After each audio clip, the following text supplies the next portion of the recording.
What is up, everybody? Episode 3. I wasn't sure we We're were on going the to make it this far. YouTubes. For No, episode we're on the 1 on the YouTubes. YouTubes. Yeah, on the tubes. Yeah. We are officially If on you're the watching tube. us on YouTube, And somebody's welcome watching. welcome to all my YouTube friends. I love YouTube. I won't lie to you. Like, people talk so much shit about kids being on YouTube, and I'll just be like, yeah, man, that's those damn kids on YouTube all the time. That's I'm on it totally all not day. me. I'm on it All day. day. I'm on it all day. And of course, YouTube's algorithm is a genius, and the rabbit holes are deep. Why wouldn't you be on YouTube? Damn. And we know who the one that's watching. Our most loyal. Yeah. Gotta love that guy. He's the day oneer. Yeah, man. Episode 3, season 1. We're here. Stoked for the guest we have, which he's worked a lot with you lately. So I'll let you kind of intro him, even though he's worked with me too before. You know, we don't talk about that. We got the man coming in today. Like, this is a great guy on the scene. You all know him. He's 1/3 of Into the World Party, the Resurrected Ricky Ramirez, coming into us today, and we are getting unplugged. This is going to be such a great interview. We have a lot to talk about. Definitely want to hear about Ricky's journey, just on the scene, everything. So his resurrected journey with that, and how fitting that moniker is for his career. And like, we're really man, I'm loving it. I want to get right into that. Well, let's bring him in. Let's do it. Without further ado, the Resurrected Ricky Ramirez. What is going on, Brad? Thank you for that intro, man. Thank you for putting me over like that. I'm really excited to be here with you both. As soon as you guys reached out, you know what I mean? And I was like, oh, absolutely. This is cool, man. Thank you guys so much.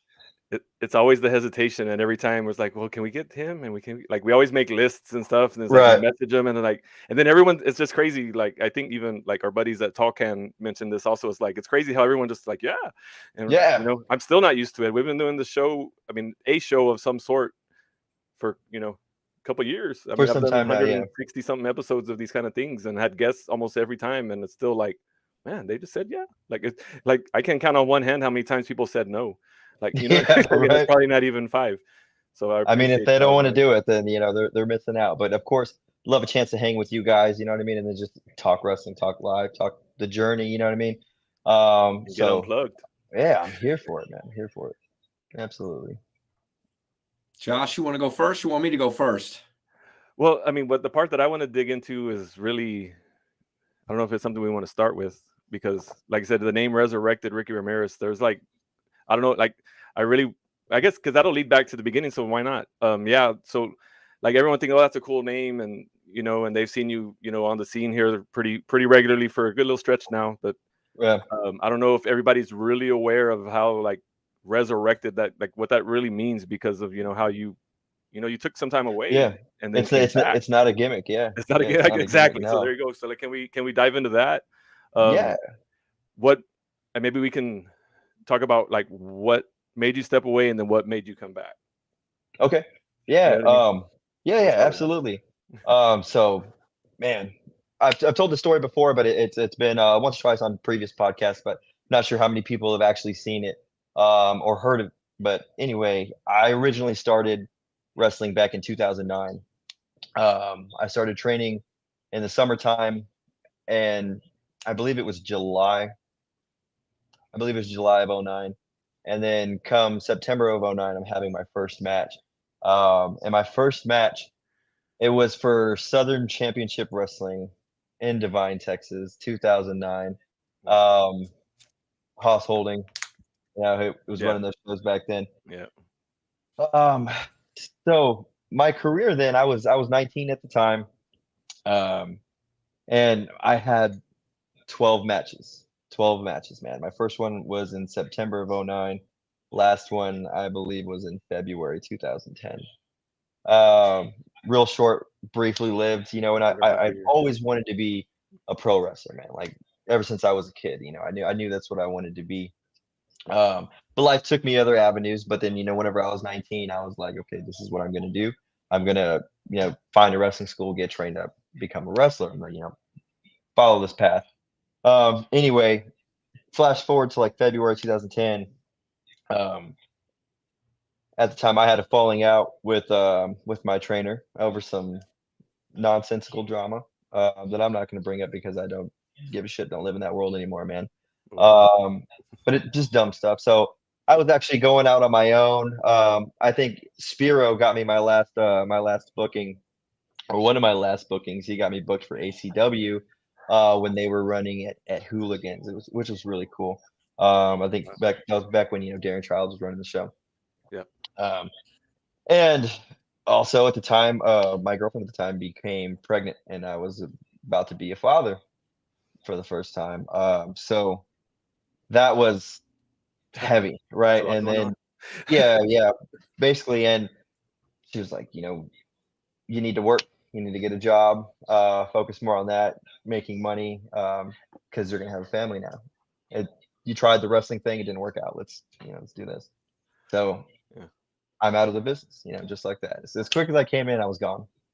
And I felt like there was a couple different things that contributed to that, with the falling out with the trainer, which is probably for the better after all. And then just a family starting. I was about to have my son. At that time, it was a lot, especially for a 19-year-old. I was about to be 20. I was right around the corner from 20. So that was it, man. Wrestling was done. And then I just went about my life, being a dad, and eventually getting married, having a daughter, and 12 years go by. Just like that. Just like that. Just like that, man. 12 years go by. And during these 12 years, like I always had it in my mind and just inside me still that, man, I miss wrestling. You know what I mean? And I always beat myself up over it because, I wasn't doing it anymore. And over the years, I can't even tell you how many times I'd be drunk hanging out with my friends, like, oh, I'm gonna fucking do it again. I'm gonna get back in the ring. And then, but there was always an excuse not to do it, man. It's like, oh, I was out of shape, or you know what I mean? I don't got money, I don't have time, you know what I mean? My job. There's so many excuses, so I never really did it. I had went down to the TWA gym on South Flores here in San Antonio numerous times, throughout this 12 years just to get in the ring because I still loved wrestling, right? I wanted to be in the ring, so I'm in there running ropes, doing rolls, up and overs and stuff, taking bumps, just because I wanted to be in there and feel it. And I'd always, like I said, I'd always tell myself I'm going to do it, but I never did. And then as the years go by, man, and especially like after AEW came out, I see AEW burst up onto the scene, and it really it brought out so many emotions in me just watching that, man, because I'm seeing all the guys that they're bringing in and the opportunities, and I'm just like, man, that's amazing, you know what I mean? And I like what they were presenting. So it made me really hate myself. You know what I mean? And I started to become a little bit bitter.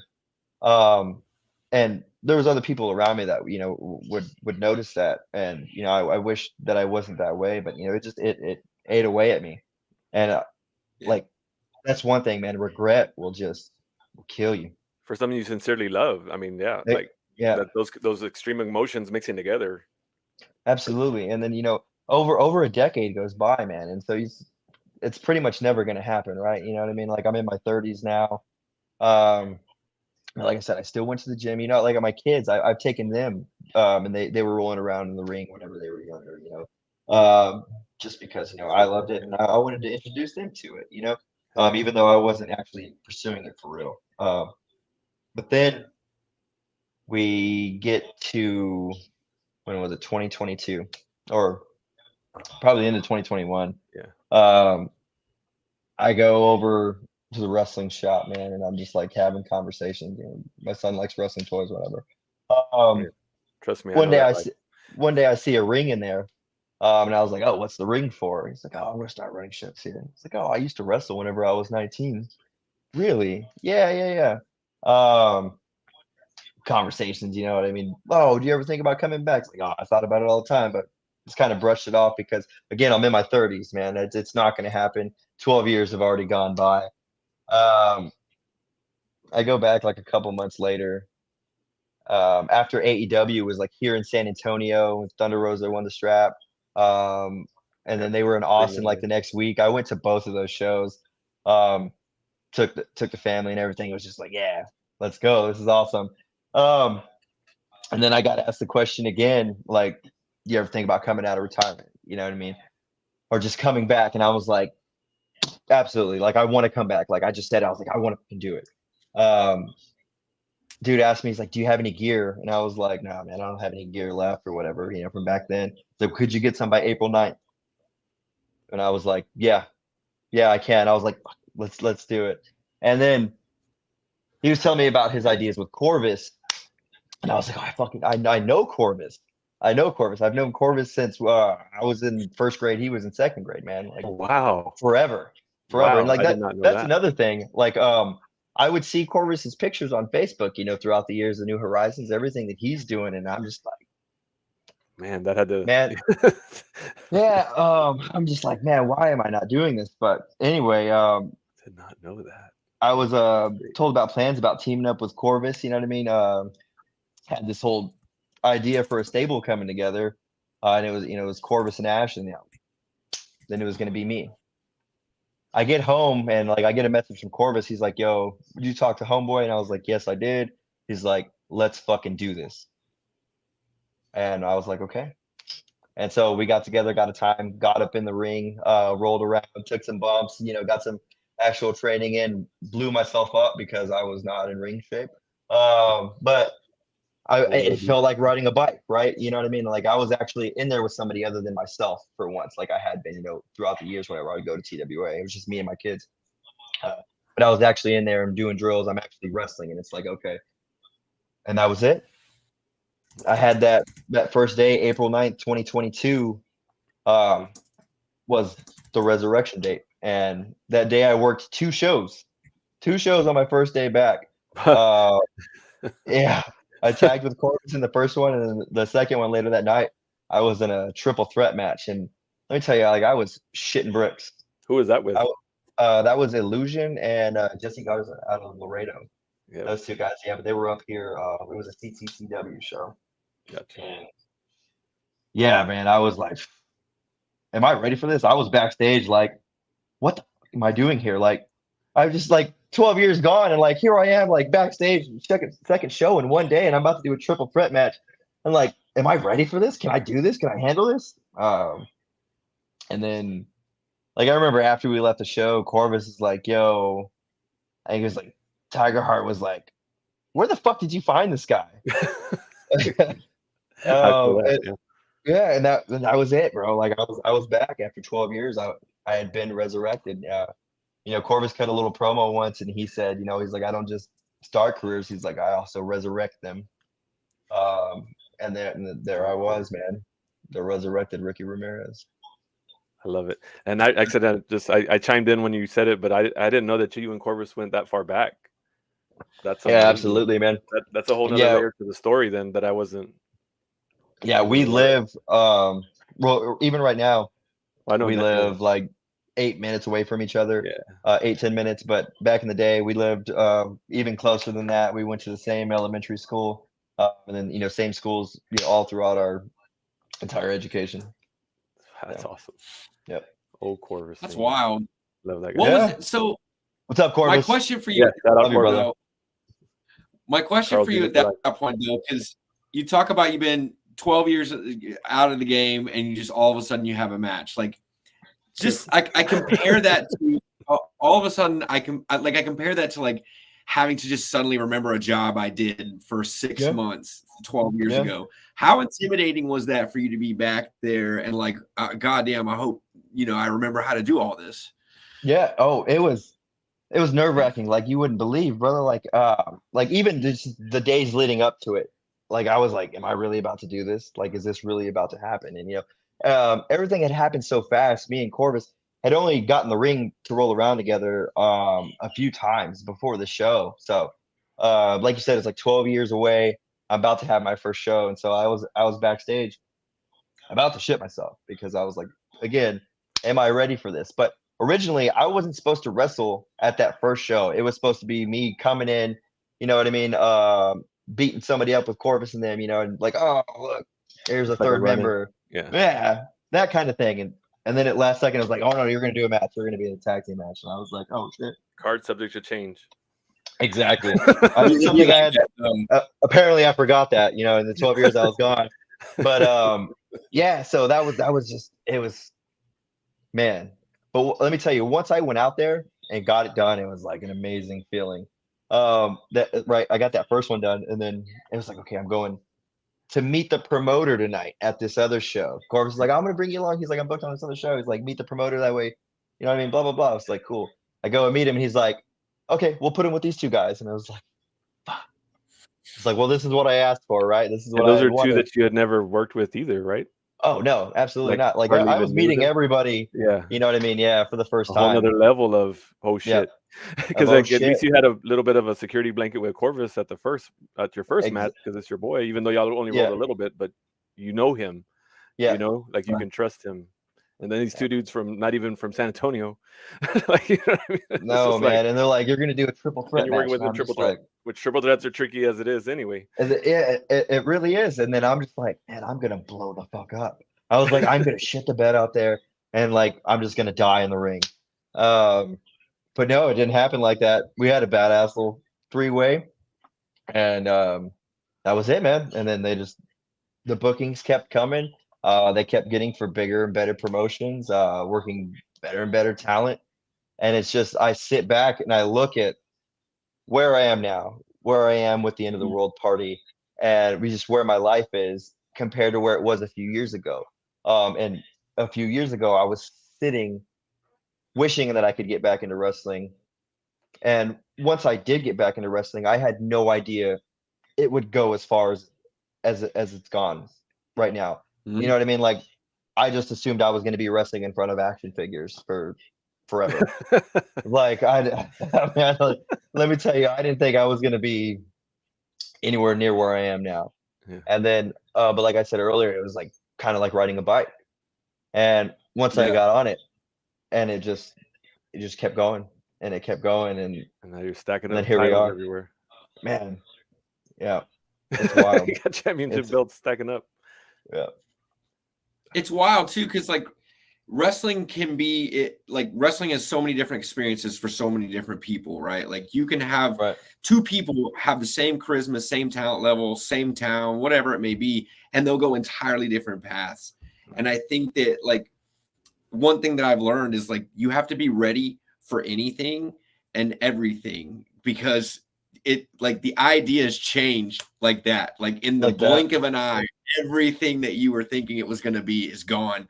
And sometimes even replaced with this whole new thing that you got to run with. Like you're talking about, like, I just kind of wanted to come back, fulfill my dream. Like, obviously, I'm sure you always wanted to get over, but in a very short amount of time, you've done really well, and you've gotten really over with the fans all across the state, bookings, full weekends. Like, that's a wild roller coaster ride for such a short amount of time, you know? Yeah. Yeah, it really is. That goes back to what I was saying a second ago, man. Just like I never thought that I would make it this far in getting into it. It's just been such a wild ride, and you know what I mean. And the further along that I get, like I still can't believe it. Like Mexico, brother. Like getting the opportunity to go to Mexico. Like that's something that I always wanted to do. Like I went down to I used to go visit Laredo. I've got family down there, and then, you know, they would take me across the border. I saw lucha shows over there whenever I was about 11, 12 years old. And of course, it's always something I wanted to do. Did I ever think it was going to happen, especially after being away for 12 years? Absolutely not.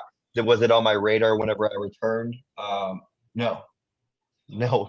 And so like like I said, the further along this journey goes, man, it's just like it's one thing after another. It just continues to blow my mind, and I sit there and I try to take it in as much as I can, man, because that's one thing that being away from this for 12 years taught me, bro. It's like I don't take this for granted at all. So every opportunity that I get, man, I'm so thankful for. And you know, I have those moments whenever I'm backstage, and it's like, okay, this is really happening. Enjoy it. And so I do every time I go out there, man. Like I try to just take it all in. Yeah, because I was gonna say, and you kind of answered the question probably already, but what has been the moment so far in your resurrection that's been like, yeah, this is why the fuck I'm back? I mean, I know you're happy about all of them, but has there been like, and I mean, I'm assuming it's probably the Mexico the Mexico show. Being there was probably pretty surreal for anyone especially from South Texas. Right. I mean, that was so surreal, man. But one moment that's put me there, like, this is why I'm back. There's just that's hard. That's hard because it seems like we keep having great moments and then we just keep topping them. Yeah, Like, We what's your keep last topping them. Yeah. It's like I remember after me and Corvus did the steel cage match that we did with Josh and Benny. Yeah. That was bloody. oh man, that was wild. That was a hell of a match, you know. And then to climb up to the top of that cage and jump down, the way the fans responded to that match, that was one of them. That was one of the first real big ones where it was just like, That was fuck, amazing. this is it. Yeah. When me and Corvus beat the NWA Tag Team Champions, that was fucking an amazing moment that I couldn't have even dreamed about before. Rebellion, right? Yes. And then Mexico, like you said. So there's one thing I was talking about Brad with and everybody after the show. It's like I went to a place where nobody even had any clue who I was, you know what I mean? And I was so far out of my comfort zone because I don't speak a lick of Spanish, even though I probably should and I look like I do.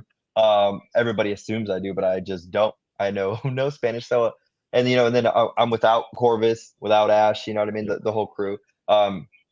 Which I've had some bookings that are, you know, just me by myself before. And but representing a company that's still pretty new on the scene and never been down there. Absolutely. As And Baracho Pro, shout out. I'll say it. so, and We don't want to say that name.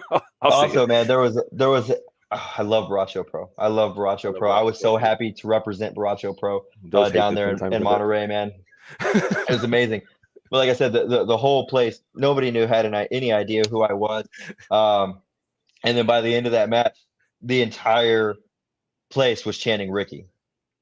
Just loud ass Ricky chants, Ricky, Ricky. And then I even got a "We love you, Gringo" as I was walking to the back, which was pretty funny. And then, you know, after the match too, I couldn't even make it to the back because I was being swarmed by people to take pictures with me and stuff after the match. That's so awesome. Man, that was amazing. It went viral also in that match, if I'm not mistaken. That was off the rafters or whatever you call that is. Whatever that thing. I guess those are rafters, right? They're rafters, yeah. I mean, as soon as we walked in there, I get in the ring and then I stand up on that turnbuckle. Like I do this weird thing at shows sometimes. Like I just stand on the turnbuckle and I just stand there. Like I would do it at training sometimes too. I just stand on the top turnbuckle and Corvus is like, look at him. He's not even moving. He's like balanced up there. Corvus is always saying something about it. But so I did that when we got in there and I'm just thinking high upon my my perch up there and I see the rafters and I was like, oh, I bet you I could jump and grab that. And so I did, just right there, jumped, grabbed it. This guy's got his camera out, taking pictures and video of me. And so, yeah, I just did that little swing and I was like, oh, yeah, that's happening. I'm going to use that. That can harken back to the old wrestling whenever people talk about how many people are at a show, they were hanging from the rafters. Like now you can be like, the show I was there, somebody was hanging from the rafter for a second. Literally. It was you. And like honestly, that was an intense day. Like to give some perspective into that, like we were full blown Monterrey, like everybody speaks Spanish. We were blessed. A lot of people that we were with spoke some English. Like we were with Sick Boy, and he takes he speaks enough to get around. But like you end up in this moment in the back where you have all your talent there. They're all speaking Spanish. You have the fans that have come in. The building is full. Kids running around. Everybody's waiting. The show starts, no bullshit, probably 45 minutes late. I mean, it's just an intense situation. And it didn't escape me that at one point, Ricky is back there working on his match, like with these guys, and like there's very little English going on, and it like even Avon's having to come over and kind of help translate. I would have been shitting my pants. And you had like the cool as a cucumber look on your face. Like you're like, all right, let me like how did you how did you maintain your composure in that situation, and what was going through your mind like as we were experiencing all that? Bro, I'm glad that I looked like that to you, because on the inside, brother, like I'm shitting myself. Like it's completely out of my comfort zone, like I said, because I don't speak any Spanish. And like I didn't even find out for sure, like the guys I was working, until like the show, like bell's about to go, bro. Right. And they're like, "Oh, you guys are second match," and I'm just like, Ooh, in second. Yeah, we were spot? asking day of. Yeah. yeah. That's a tough And spot. so I'm just like, oh man, like I'm trying not to lose it, trying not to lose my cool. It was very nerve-wracking. Like again, it was one of those moments, and I have these a lot where I'm like, fuck, man, like don't shit the bed, don't get out. Yeah. And like I even think I looked at you at one point, Brad, and I was like, I'm gonna fucking shit the bed, and you're like, well, no doubt, nah. And but I don't know, man. I second guess myself sometimes. But I think that's me being in my own head. But it's as soon as the music hits and I go through that curtain, it all goes away, and Flip the switch. there I am. You know what I mean? And I'm just out there, and it's hard to describe, man. But something just takes over me, and it's like, here we go. But backstage, yeah, man, it's very nerve wracking. And I talk about that too. I talk about it with my wife and stuff. Like just I feel nervous. I feel anxiety. Before shows and before big matches and stuff like that. And Anyone, anyone that's been part of a show can definitely respect that and understand it, because right. even ones that aren't in the ring talent, if they have anything to do with the show, are nervous like that before a show. Yeah. And to me, all that means is that you give a fuck. Yeah. You know what I mean? And one like, of my that's what it means. coworkers. You give a fuck. If you don't care and not nervous, then you don't. Yeah. Then yeah. You don't you should Absolutely. I agree. I agree too. Like, I want people pacing in the back. I want people nervous and like yeah. okay, let's go. Like that when I see that backstage, the few times that I've been backstage, I was like, yep, like I booked the right kind of people, or the right kind of people are here. I want to do well. Like I want to be the best that I fucking can be, and I want to give those people who paid all their money to see the show like the best show that I fucking can. You know what I mean? Like I want to not only look the part, I want to play the part. I want to do everything. Like I want to give these people a fucking show. So like I care. You know what I mean? Like I want to do this. I explained it to my coworker because he asked me about it. One of my coworkers asked me about it once, and he was like, "If you get all that anxiety and the nervous like this, why do you do it?" Right. Like, I fucking love it. Like there's nothing like it. Like just stepping through that curtain, getting the reaction from the fans, you know what I mean, and just getting to do what I love and what I've missed out on for so long. Like this, it's an incredible feeling. It's crazy. And I kind of feel like, I mean, it's not always the case with everyone, but like you said that you've loved wrestling, always wanted to be a wrestler as a kid. Always. Even. So I think the ones that have been in it pretty much as long as they can remember are the ones that are like, because you appreciate those people that are sitting in the crowd also, because you used to be the one sitting in the crowd rooting, and you know how much it meant. And I think the ties to that goes a long way.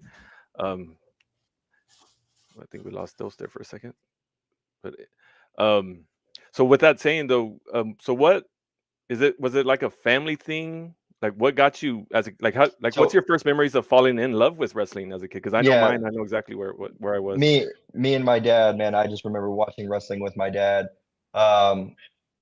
Early WCW days. Okay, WCW. Okay. Yeah, whenever the Monday Night Wars were, before they even began, really. You know what I mean? Back whenever all that whole thing was kicking off, I'd be in there watching WCW with my dad and seeing pre-Nitro, Sting. pre-Raw. Yeah. See, it was Nitro, but it still before like everything really started to clash, like in the later '90s. But like more mid '90s, '96, and such. Like when everything was NWO was just starting to happen. I remember Sting was battling the NWO all the time. I was a huge Sting fan. I still am. I fucking love Sting. And I'm a bit sad that, that day is coming soon where he's gonna, I'm gonna be there. Hang him up. I've already put. I don't even know when it is, where it is. I'm gonna be there. Yeah. Me and my dad used to watch Monday Nitro, and then we would always be there back whenever VCRs were a thing. He'd be putting tapes in, recording the shows, even though we're watching them. You know what I mean? Even though we're watching them as they're happening, we'd always be there recording just in case I want to watch them later. Hitting pause during the commercials so we don't include the commercials on my recording. Yes. Absolutely, man. And then we'd go over to my aunt and uncle's house, watch pay-per-views over there. Because my aunt and uncle would always buy like the Halloween Havoc, Fall Brawl, Starcade, all that. So and then the wrestling figures.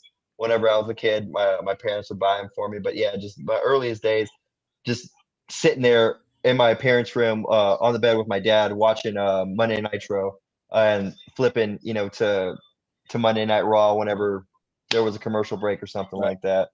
Yep. Great times, man. That was, I had a picture-in-picture TV back then, so. Really? Yeah, I was bougie like that. Yeah. I don't know. I think we got it at a garage sale, but wow. Without that, I couldn't. I don't know how I could have survived because I wasn't on one side or the other. WCW 95 to 90, like 94 to 97, 98. Man, that brought a lot of people into the business. Just the transition of guys from WF to WCW was crazy. And there was so much good talent. A lot of guys who were really young back then, like with Jericho, Benoit, all of them coming in. Like, yes, man. But yeah, definitely watching that stuff with my dad. And then always going over to my aunt and uncles. I'd be wrestling with my cousins. This is also back whenever they had them WCW figures, like stuffed wrestling buddies. Wrestle buddies. Always wrestling those, man. Yeah. And then I just remember too, like I absolutely loved the World Heavyweight Championship belt, the big gold. Like big gold. Every time I saw that on TV, like I would lose my mind because it was so beautiful to me. And I just knew that one day, man, like I gotta get in there and get that. Like, man. That's my favorite one of all time. That's still to this day. Like that's the world. Whoever had that was the world champion to me. Like it didn't matter. Yep. Yeah. And then whenever they first spray painted it, I was like, those motherfuckers. Right. And and I liked the NWO, but I was like, no. Yep. But then it was like, yes. Disgraced. Yeah, it's crazy how that works. So yes, absolutely. Yeah. Like it was because there's like we still got the big gold. We wanted the big gold, but we're just gonna do our thing. So it's cool. Like the whole NWO thing, all of that. I'm just so glad I got to experience that, man. From the beginning, yeah. Yes. It was really weird too for like that era for me that I had already been watching wrestling for like 12 years or 13 years by the time all that what y'all are talking about started. So it was really like, like it was just like this is extremely different. Right, right. Yeah, that shifted. And we didn't have internet. Like it wasn't like you knew all the backstage stuff. We didn't get, all the dirt sheets on the like. None of that. I was PWI at the HEB getting it off the rack. You know what I mean? And then reading about what happened the last. Bro, and like the World of Wrestling magazines and stuff like that. Yeah, I remember seeing those at the gas stations. Yeah. I bought them all, man. I had I had a whole wall in my bedroom. I would just clip out pictures of my favorite, so literally like this wall, and I had my whole wall covered with those things from those magazines. I have like composition notebooks with like little cutout pictures of Sting and then like drawings of Sting and like NWO and Bret Hart and stuff that I would do because I used to love to draw whenever I was a kid. And so I'd be there in class, like I'm in 2nd and 3rd grade, and I'm just drawing wrestling stuff. That's awesome. So definitely go back. So to just kind of second question on that same vibe. So you watching with your family, wrestling with your cousins, I guess. Mm-hmm. When everyone kind of had that moment, like, because being a fan and wanting to do it and all that stuff is kind of really like, when was it really like, I want to be a wrestler? Like, I'm gonna be a wrestler. Because as a kid, I'm going to be a doctor. I'm going to be a baseball player. When you're a kid, but when was it real? Like, when was that the real moment that you're like, no, I'm really going to be a wrestler? Like, other than when you showed up to first training. But I think it was because like you said, whenever you're a kid, of course I want to be a wrestler, right? But how do you do that, right? Like, how do you become a wrestler? And And then I think the first time I ever heard about the Shawn Michaels Wrestling Academy, I was like 9 or 10 years old, and I was just like, "Can I go to that? Like, I want to go to that. Like, I want to be in that." Like at 10 years old, once I found out that that was a thing, and I was like, "It's in San Antonio. Like, I live around here. Like, is this just like a class that anybody can go to? Is there an age limit?" Like, and then that's kind of, I think, whenever it hit me that it's like that's a possibility, and that's something that can actually happen. And then I continued on watching wrestling, loving wrestling, and then I get to high school and stuff. I was a real shithead. I got in trouble a lot, and then I had some friends who joined the Marine Corps and shit, and so I was like, once I got in trouble enough, I was like, I'm going to join the Marine Corps. And so that kind of took me away from the wrestling thing. Sure. Because it's like, okay, realistically, what am I going to do, right? It's like, I want to be a wrestler, but am I going to do that? And then, like I said, I kept getting into trouble. So it's like, I'm going to go do the Marine Corps thing. And once that was done, because that didn't work out for me, I was like, I'm going to be a fucking wrestler. It's like, I'm going to be a wrestler. And then that's when I started doing online searches like wrestling schools. Where can I go? You know what I mean? And that's when I got serious about it and went and made it happen for a brief period of time. Yeah. What's that? How did you feel like taking bumps changed between when you were in your 20s to when you were in your 30s? 12 years, like how much did it change? Right. I don't think there was that much of a change just because like I didn't spend 10 years taking those bumps, right? So like I started to learn to bump whenever I was 19. Your bump card still had a bunch of bumps on it still.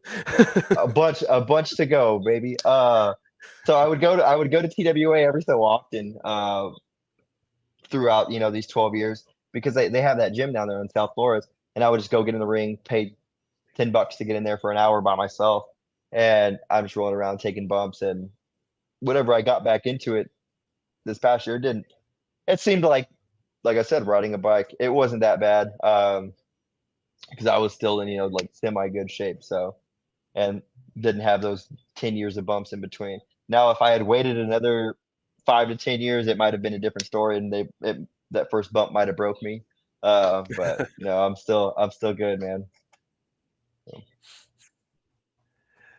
So what do you think oh, sorry, you go ahead, Josh. I was gonna say, yeah. So like I said, we've talked a lot about where you started and some of your highlights that you had. So now let's kind of look forward. Is there bucket list still? I mean, I'm sure everyone still has bucket list items, even whenever you make it really far. What are some of your things you're like looking forward to check off your list of some goals? I guess is the right goals, man. Goals. Just keep expanding, keep getting that name out there. I mean, yeah, everybody wants to go work out of state, but we've had offers to go work out of state, but we're not taking those out of state bookings just to take an out of state booking and say we wrestled out of state, right? If it doesn't make sense, we're not going to do it. So obviously I want to work out of state. I want to expand, beyond Texas, dabbled in Mexico a little bit, got the passport now, obviously. So of course, like traveling overseas, is definitely on the bucket list. I don't know how far out it is, but the UK is somewhere I would definitely love to go. I love their style of wrestling over there. I love how hard hitting it is. And like, I want to be a part of that. Everybody, obviously Japan, if you don't have Japan on your bucket list, then why are you wrestling? No, exactly. Just kidding. Exactly. But no, I'm with you. Like, yeah, Japan is there too. But just keep getting out there, man. Like I just knocked that down. There's still people that I want to wrestle in tags and in singles. But main thing for us is just keep growing, keep getting better, keep letting people know just who the fuck we are. And each and every time we debut at a promotion or return to a promotion, it doesn't matter. Like, I feel like we're letting the people know because there's always somebody who hasn't seen you before. And so that's really it, man. I just want to continue to get as much exposure as we can, keep building that brand, keep going and just elevating ourselves. You know what I mean? Make the next match better than the last one. So just like I said, that my piggyback usually off of that question is though. So then, what do you feel like? What kind of moment would it take for you to look at Corvin Ash and be like, "We made it"? No, we fucking made it. Like, because you're doing it big now. Like, you know what I'm saying? But like, or have you already had that moment? Like, I'm not saying that hasn't happened, but I'm kind of like, everyone has that that real goal. Like when you're really like. Yeah, and I mean, obviously, the ultimate goal is to sign a contract somewhere, obviously, and I think that's in the future for us. I mean, I think we're doing a hell of a job. Like, I mean, not to fucking kiss our own asses and shit like that, but I mean, wherever we go, we get over. We get over with the crowd. I've seen whether they love us or they hate us. You know what I mean? They feel you though. But yeah, we're definitely hunting for contracts, man. And we're not going to stop until we get one. And I believe that we will. I believe that we are entertaining the fans. You know what I mean? I believe we're putting on a hell of a show every time we go out there. And I still believe that we're continuing to get better and we're continuing to evolve. So right now, the only limit is the limits that we're putting on ourselves, man. Like we don't have a ceiling right now. And I feel like we're still striving for something, but yeah, we're definitely looking for that contract somewhere, and once that comes, then we can say we fucking made it. Oh yeah, like I said, it's not always. It's usually the answer, but it's not always the answer. So I just wanted to check that off my box. What about non like big level goals? Like when you think of like the inner child in you, you think like champion contracts, stuff like that.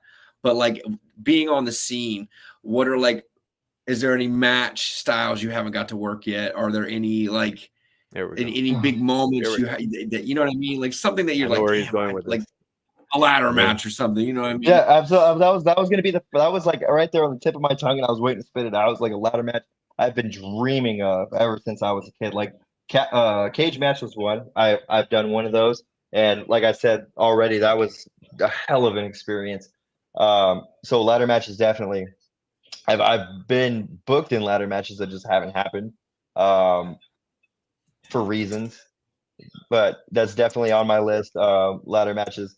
There's tons of people, tons of talent that are out there that I would love to mix it up with, get in the ring with, that I still haven't, and I know I got to keep pushing myself to get better, to get on levels to where I can make those happen. But yeah, definitely ladder matches. I love that me and Corvus and Ash are starting to get trios matches, more trios matches together, because that's a whole different beast, and I feel like we can stand against any three you put against us from anywhere in the world. Hell yeah. I love that so much. Yeah, me too. Me too, man. It's such a fun experience being in the ring with both of them at the same time. Because obviously everybody, you know what I mean, being Corvus tag all the time. But Ash is usually doing her singles thing. But I mean, we're the fucking end of the world party. You know, it's Ricky, Corvus, and Ash. So those opportunities that we have to step in the ring with all three of us together, that's fun. That is fun. But other than a ladder match, Iron Man. You'll do a death match. No. Iron Man is something I want to do. I love Iron Man matches, but that's something I'm looking forward to one day. And I hear you about the death match things. I'm not okay with being stabbed. I just don't. My sister stabbed me. You're a normal human being. Got it. Okay. My sister stabbed me whenever I was like 7. I'm traumatized. You got PTSD from that. Matthew, what's up? That was a badass match. Culture Shock. We got to run that one back. We got to run that one back because. Man, I walked in, seeing y'all all in the ring working it before the show, and I didn't know any of y'all were gonna be there. and I love both those teams so much. I was just like, I stopped in my like seeing y'all in there stopped me in my tracks because I was just like, yeah, both of you, yeah, man. Like I was that so was happy. wild. Like nobody knew knew about that. Nope. Photographers and everything, man. Tacos.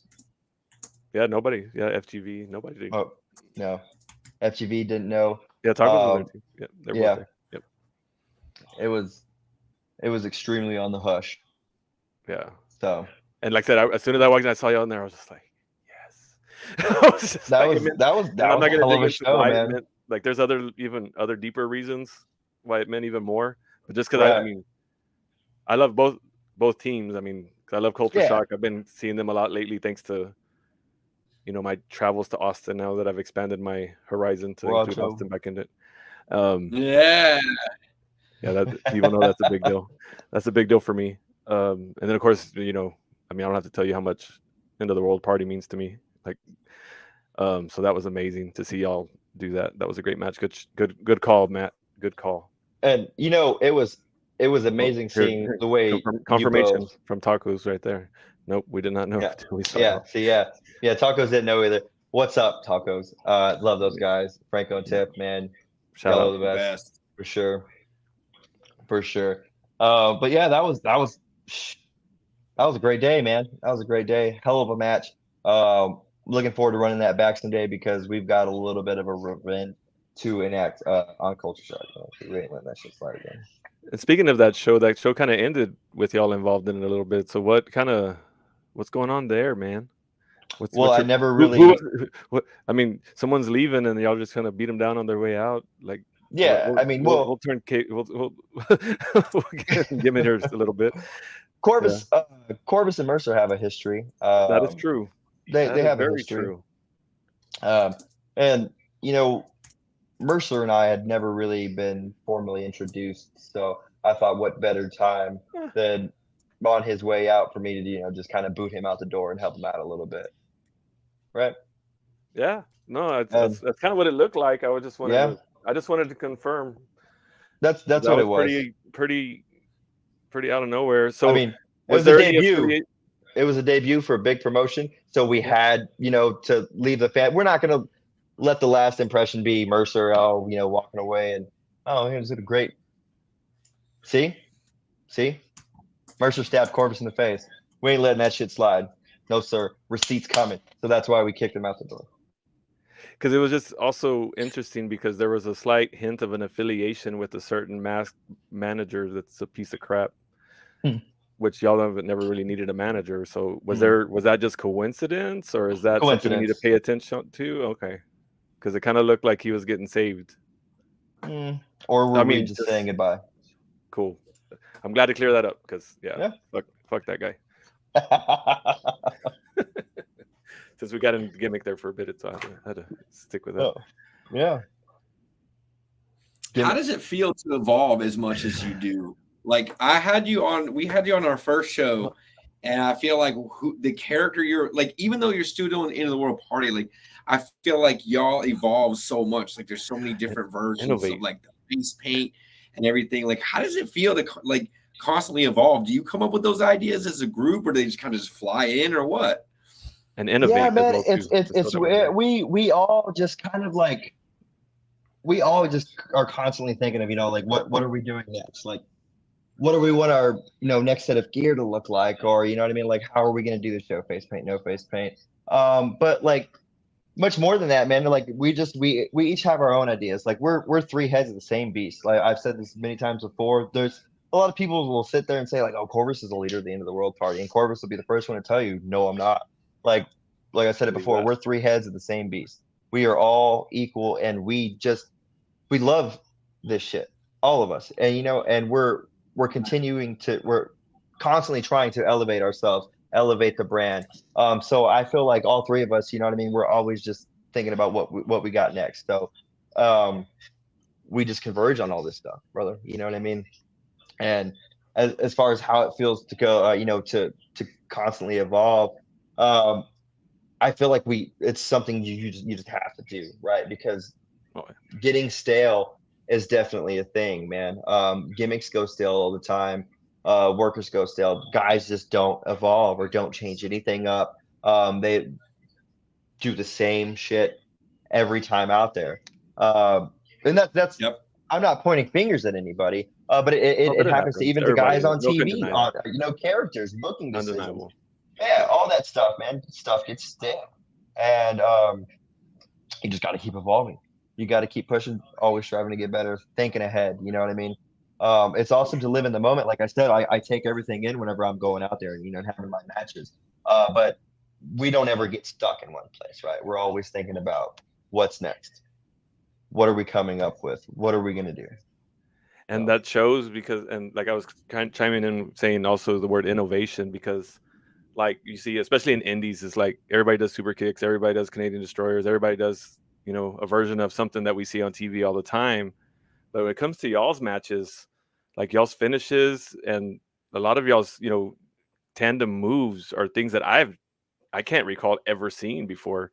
And for someone, like I said, who I already said I'm old as fuck already, if y'all know that, I mean, I've been watching this shit for 40 years. Like, and I haven't, like, some of y'all's moves that I'm just like, where the fuck did that come from? Like, how the fuck do y'all come up with that shit? You know? And that's where I just want to give y'all the kudos for that. Like, because you're talking about, always evolving with your gear and your this and that. But I mean, in the ring, even, Yeah. like, I've seen y'all use different types of finishes that I personally never seen before. I mean, I feel like I watched a little bit of wrestling. Right. And yeah, I mean, that goes along to the same thing, man. Like we're always thinking ahead, what we can do. Like, I mean, just this past weekend, me and Corvus was just talking before the show, like, okay, what are we going to do today? How do we want to approach this? Let's freshen it up a little bit, switch up this, do this. I mean, like, I'll think about things and we try to implement, each one of our styles, how we operate if we were in a singles match and things that we do, and we try to mesh it together, to make it work as as best we can. And so I'll pitch something, Corvus will pitch something. We're like, oh yes, I love that. Let's do that. Let's do this, or let's change this, or whatever. How about this? But I mean, it's always a collective. You know what I mean? Nice. Okay. Yeah. That's where I was leading towards. Like, Yeah. Because I know Corvus is very, he comes up with short. Like, What?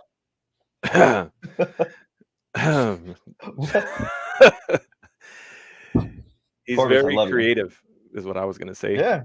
Yeah. Yeah. He's got a great mind for this. He's been doing it a long time, man. He's like I said, he's got a great mind.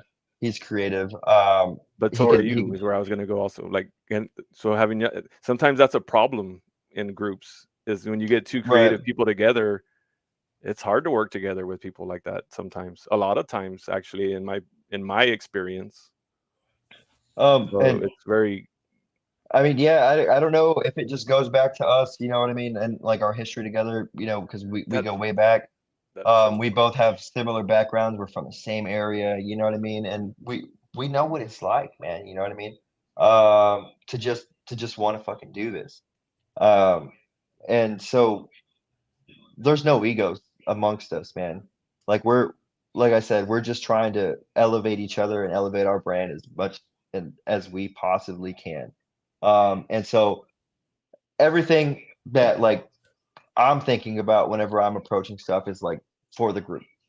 Like, how do we make our matches better because it's for the group, right? It's not to make me look better, or to make Ash look better or Corvus look better. We want to do this as a group.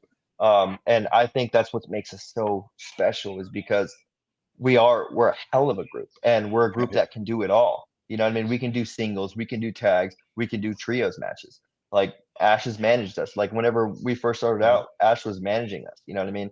And that was it, you know what I mean?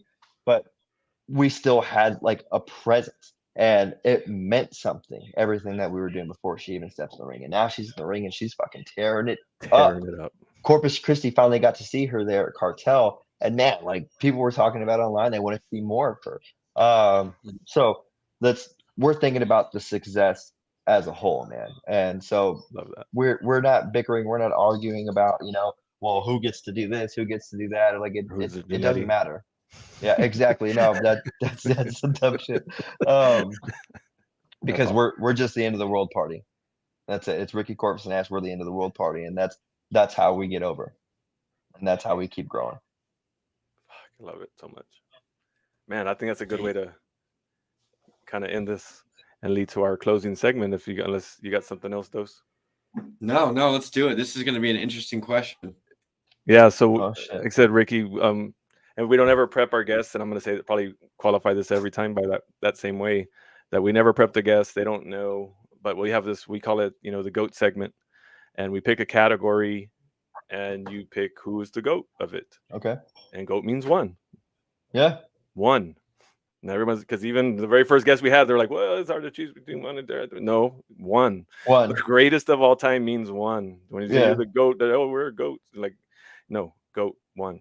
So the category that we've chose this week would be who's the GOAT of face paint, as far as who's had the talent of wrestling face paint. Of wrestling face paint, which I know that sounds weird, but I mean, you know a little bit about face paint. It's Sting. It's all like that answer is going to be Sting for me always, bro. Like, like my right, face paint is show, Sting guys, inspired. No, I loved it ever since I was a kid. His face paint has always been iconic to me, man. Like even whenever he was Surfer Sting, the way he did it, it looked awesome. But then the crow face paint happened, right? And then that started to evolve.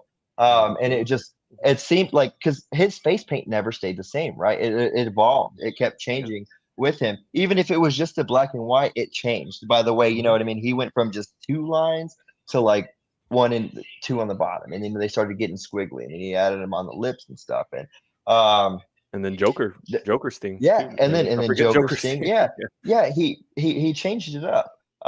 But like I said earlier, he's been, you know what I mean? Like, I don't know if it was just my earliest memories or if he just stood out because of the face paint whenever I first started watching wrestling, man. But he was always my favorite. And so that his whole look is always going to be the GOAT to me. You know what I mean? His face paint. I've got old T-shirts from WCW from like 1998, from whenever I was like 8 years old, that like I gave him to my son and stuff like that. And it's just his face, his face paint. It's just amazing. I can't tell you how many times I drew like his face in notebooks and stuff like that. Because there's just something about it, man. And even though it's a simple design, it's not intricate as some of the other guys out there today. That to me, that's my GOAT, man. That's awesome. Well, I mean, we'll go to Brad because you took my answer, because that was my answer too. That's what I was saying. Probably all our answers, because he is the GOAT. Well, I thought Sting, but I'm actually going to swing with Jeff Hardy on this one, just because of how creative, and how artistic Jeff can be. Like, sometimes you can just look at his face paint, and it's got so many different layers to it. And even going back to like the original days when we used to do the glow in the dark paint, so he looked normal until you hit that black. And then, just, man. And then when he started adding the eyes, when he closed his eyes and then have eyes on the outside of the eyes. Creepy, but crazy. It's amazing. Yeah. Like no doubt. That's amazing. Like that was funny when we came out with that face paint, but it's like face paint matters. Like, you know what I mean? Like it helps. It's just like masks, like, because we had masks. Yeah. It's the same thing. You know what I mean? Gear. Like it's a part of gear. No different. It's part of how you get your character over. And then doing the face paint. So doing your own face paint, right? And looking at Jeff Hardy's like that's respect, brother. Because like anybody that can do that shit, that's wild. Just like Kiss still does their own face paint. I mean, that's music, but like that's still it's time, it's effort, it's effort into your craft and your character, right? And who you are and how you want to portray yourself when you're out there, right? So just like everything else that I do in this business, you know what I mean? I'm putting my name on it and stuff. So I want to do it as best I can. Very cool. Like I said, I was going. The only one I might have also considered, even though, like I said, Sting is my GOAT, and it's the one. But I was going to say Great Muta, just because I remember the first time I saw him come to the States, and he just like, because he had the mask, and then take out the mask and had face. And take out the like, oh shit, like this. And then he had that his the way he would walk and everything just made him just not look real. As a kid, like I said, I was a bit younger. But Sting is definitely the GOAT for me as well. So that wraps up episode 3 with Mosh and Dose. Thanks again. Before we go though, let everybody know how they can follow you, how they can follow Into the World Party on the socials and things like that. Absolutely. Give So that a shout out. follow Into the World Party EOTWP_wrestling. That is it. EOTWP_wrestling. At the top in the bio, you've got all three of our handles for Corvus, Ash, and myself. My own Instagram is at Ricky Ramirez_wrestling. So that's the for all socials. It's the same in the world EOTWP. Yeah. So if you go to EOTWP_wrestling, that takes you to our group Instagram, and then in the bio there, all of our individual profiles are linked. Yeah. So Insta. Start at Insta. Insta. Yes. Go to Insta. Well, there's Twitter too, or X, or whatever they want to call it, but it's Twitter. Yeah. It's Twitter. I don't even care. It's X. Or no, it's Insta. Find me on Insta. Find us on Insta. We're on Facebook too. But all of our dates are posted on there. Clips. Give it a follow. Wonderful. And don't forget, guys, like and follow Mosh and Dose YouTube. This was our first episode. Definitely. I think it was successful. Appreciate everybody. We had a pretty consistent viewer total there this whole time, so we really appreciate all of y'all. And we will see y'all soon. See ya. Let's go. Peace out.